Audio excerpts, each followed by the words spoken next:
On va simplifier les choses. Politique, qu'est-ce que ça veut dire? C'est un mot qu'on a entendu toute notre vie et qui est utilisé dans plein de contextes différents, mais qui a l'air beaucoup plus compliqué qu'il est réellement. La politique, c'est l'ensemble des choix qu'on fait pour faire vivre ensemble un grand groupe de personnes. Tout simplement. Si la politique n'existe pas, l'humain est incapable de s'assembler en groupe de plus de 150 personnes, comme le chimpanzé. En fait, soyons honnêtes, la politique, c'est une fiction qu'on a inventée. L'être humain a inventé des fictions comme le concept de premier ministre, de frontières ou de pays pour pouvoir s'organiser. Et sans ces fictions-là, on serait encore un petit groupe de chasseurs-cueilleurs. Ça serait ça, notre quotidien. Pourquoi est-ce que je vous dis ça? Parce que certaines fictions qui sont importantes. Parce que sans ces fictions, j'aurais pas la possibilité de parler à des milliers de personnes sur Internet. Parce que sans ces fictions, on n'aurait jamais pu unir le plus grand groupe jamais créé, les êtres humains. La politique, c'est important et sans le savoir, vous êtes déjà impliqué en politique. Parce que nous vivons en groupe, tout est politique. C'est le titre de cette vidéo et j'y crois réellement. Tout est politique.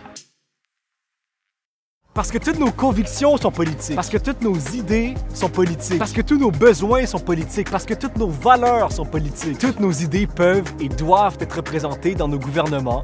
Et c'est là que la démocratie entre en jeu. Merci à l'Institut du Nouveau Monde qui collabore avec moi pour cette vidéo. C'est un organisme non partisan et à but non lucratif qui a pour but d'accroître la participation citoyenne à la démocratie. L'INM s'implique beaucoup auprès des jeunes pour les sensibiliser à la démocratie et à la participation citoyenne. Ils m'ont donné accès à plein d'infos et m'ont permis de faire cette vidéo. Savez-vous que seulement 4,5% des humains dans le monde vivent dans une démocratie complète? Malheureusement, même si tout est politique, la grande majorité des êtres humains sur Terre n'ont même pas l'opportunité de faire entendre leurs convictions chez eux. Savez-vous quoi? Le Canada, ici, là, notre pays, fait partie de ce 4,5%. Ici, on a le droit de voter, on a le droit de manifester, on a le droit de remettre en question le gouvernement et de rester en sécurité. Les ministères demandent notre avis sur plein de sujets et notre gouvernement peut prendre des décisions sans se faire dicter quoi faire par des puissances étrangères. On est dans les plus privilégiés sur Terre. On peut se faire entendre. Il faut comprendre une chose, les élus au gouvernement, là, ils n'ont pas la science infuse. On peut les aider en leur donnant notre avis le plus souvent possible. Alors s'il vous plaît, si vous avez des convictions, ne les étouffez pas, au contraire, battez-vous pour qu'on vous écoute. Battez-vous pour que ces convictions-là se retrouvent dans les programmes de nos gouvernements. Les politiciens veulent se faire élire, donc c'est tout à leur avantage de nous écouter. Si on est nombreux à se lever et à dire au gouvernement, voici nos convictions, on ne peut que faire bouger les choses. Je vous ai donc demandé sur Instagram de participer à cette vidéo. Je vous ai demandé quelle est la conviction la plus importante pour vous. Vous avez été nombreux à me répondre. On s'est rencontrés dans un parc un après-midi à Montréal et j'ai été ému d'entendre vos convictions. Les voici. Bonjour, je m'appelle Camille Caron, j'ai 19 ans et j'ai la conviction que nous devrions... je suis pas capable. Donc, mon nom, c'est Myriam Bazar, j'ai 22 ans, puis ma conviction, c'est le système de santé, mais en général. Allô, mon nom, c'est Jeanne Boudreau, j'ai 18, bientôt 19 ans. Dans le fond, moi, le sujet que j'ai choisi, c'est la confiance en soi. Je m'appelle Elisabeth Tremblay, j'ai 18 ans, puis je suis convaincue que tout le monde devrait être féministe. Salut, je me présente William Quentin et j'ai 19 ans. Moi, ma conviction, c'est que le cinéma est très important. Salut, je m'appelle Mégui Cloutier-Hamel, j'ai 16 ans. J'ai la conviction que la langue française est mal représentée dans notre société. Bonjour, mon nom est Isaac Guilbeault, j'ai 16 ans. En fait, ma conviction, c'est que pour changer le monde, je crois que nous devons être différents. Moi, je m'appelle Gabrielle, j'ai 16 ans. Je vais à l'école secondaire. Puis moi, ma conviction, c'est qu'il faut qu'on change notre système d'éducation. Bonjour, je m'appelle Rod, j'ai 17 ans. Ma conviction, c'est de mieux prévenir les gens avec des maladies mentales. Je m'appelle Émilie, j'ai 16 ans. Puis je vais parler de notre surconsommation de matériel. Bonjour, je m'appelle Andrew Sirmarcou, j'ai 18 ans. Ma conviction, c'est que le cinéma est la forme d'art la plus complète qu'on peut retrouver. Claudie, 23 ans, puis je me bats pour pas qu'il y ait de standards reliés au corps de la femme. Je m'appelle Lourdes Nijean, j'ai 22 ans, puis moi, ma conviction que je venais présenter, c'était l'environnement. Bonjour, je m'appelle Camille Caron, j'ai 19 ans et je crois qu'il devrait y avoir des cours de sexualité dès la plus jeune âge dans les écoles. En fait, pour moi, le féminisme, c'est la base, parce que c'est l'égalité des sexes au niveau social, politique puis économique. En fait, je trouve vraiment que dans la société d'aujourd'hui, il y a vraiment beaucoup de standards reliés au corps de la femme. Donc, la grosseur de ses seins, la grosseur de ses fesses, la grosseur de sa taille, par exemple. C'est pour ça que je pense que tout le monde devrait être féministe. Ça concerne les gars, ça concerne les filles. Il y a 2 ans, en fait, j'ai eu un trouble alimentaire. J'ai vécu, en fait, la boulimie. Donc, je me faisais vomir à chaque fois que j'ingérais des lipides. Pour moi, le féminisme, c'est important parce qu'on a tellement la chance ici d'avoir une tribune. Puis, tu sais, au Canada, Puis je parle pas des femmes autochtones, mais on a le droit d'expression, on a le droit de parler de notre opinion, on est libre. Puis je pensais pas en fait à mon bien-être personnel, puis je suis venue à couper vraiment tous les lipides de mon alimentation, ce qui m'a créé justement mon trouble alimentaire. J'ai réalisé que c'était vraiment pas sain pour moi de faire ça à mon corps. Justement, j'ai été suivie par des médecins pour ça. Et actuellement, je m'aime absolument comme je suis, puis ben mon trouble alimentaire il est passé. J'ai une maladie de la peau, c'est-à-dire le vitiligo. Donc la différence, ça me permet d'apprendre des choses, ça me permet d'évoluer, d'aller à une autre étape de ma vie à chaque fois. C'est sur mon dos et en arrière de la tête, regardez.